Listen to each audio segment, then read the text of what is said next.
Tiam-piandohana dia tolotra eo anareo tsirairay avy izy-tokantrano ny ara-pahafinaritra. Andeha jerentsika miaraka ny sarin'ny zana-bolana izay voaray ho amin'ny androany. Dia nisy ny front iray efa nikisaka atao atsimo atsinana ny nositsika ato ary efa me manantona atao atsimo nosy ato koa ny alizay ngeza be, ny anticyclone ngeza be izay mitondra indray ny alizay. Fa nandrafitra ny toetrandro androany aloha dia mbola ny alizay antonony ihany. Fa ny mety toetrandro kosa vinavinaina ao amin'ny rahampitso alahady maraina mandrivotra aloha ny andro amin'ny ankapobeny, indrindra any amin'ny tendrony avaratra sy ny aty amin'ny faritra Morotsiraka atsimo andrefana. Isy ny orana miatoato any amin'ny faritry Savana, Lanjorofo, Antsinanana, Vatovavitovinany, mipakatra any any atsimo atsinanana sy Anosy.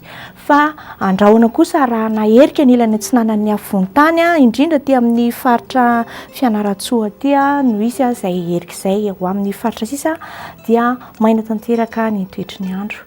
Raha ny tolakandro indray no jerena dia mihatsara ny andro, indrindra ny ilany atsinanan'ny Nosy izay nisy herika teo dia andrahoana sisa ny andro aty amin'ny ilany faritra atsinanan'ny faritra Fianarantsoa iny. Fa ny orana malefaka moa izany dia miatoato hatrany izy dia amin'ny faritra Savana, Lanjorofo, Antsinanana, Vatovavitovinany, Atsimo Antsinanana, pakatra any amin'ny faritra Taolagnaro iny. Ny ilany andrefana moa dia maina tanteraka foana ny toetrandro.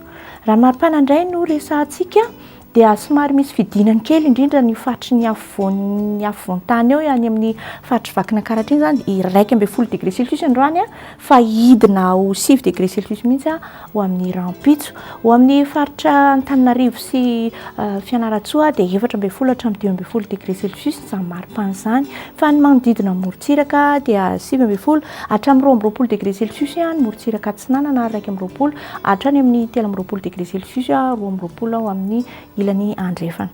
Ny maripana mafana indray amin'ny tolakandro dia tokony fantatritsika fa ririnitsika izao, indrindra aty amin'ny faritry ny afovoan-tany dia tsy mahatratratra fahatry 20 sy 1.0 degré Celsius Antananarivo ary 2.0 degré Celsius any Fianarantsoa. Ny faritra manodidina Morotsiraka ny amin'ny ilany atsinanana dia 4.0 hatrany amin'ny 7.0 degré Celsius ary ho amin'ny ilany andrefana dia 3.0 hatrany amin'ny 3.0 degré Celsius izay mafana indrindra mbola hitantsika any amin'ny faritry Boyeny any Mahajanga izany. Raha ny mety toetrandro andreo tanàna lehibe ivelan'ny nosy kosa indray ary dia any Paris no isorana malefaka, ary any Bangkok kosa dia isorana tandrifin-drahona rahakotraka fa mifaritra sisa any Milan sy Johannesburg ary Nairobi moa no tiana ho lazaina an'izany dia maina ny andro. Ho amin'ny nosy manodidina indray ary dia ao Maurice no isy ny orana malefaka, fa any Comores, Seychelles ary La Réunion dia maina tanteraka koa ny toetrandro any. Dia izay indray no azonay natolotra anareo androany, mametraka amin'ny mandra-piaona izay manaraka indray. Veloma tompoko.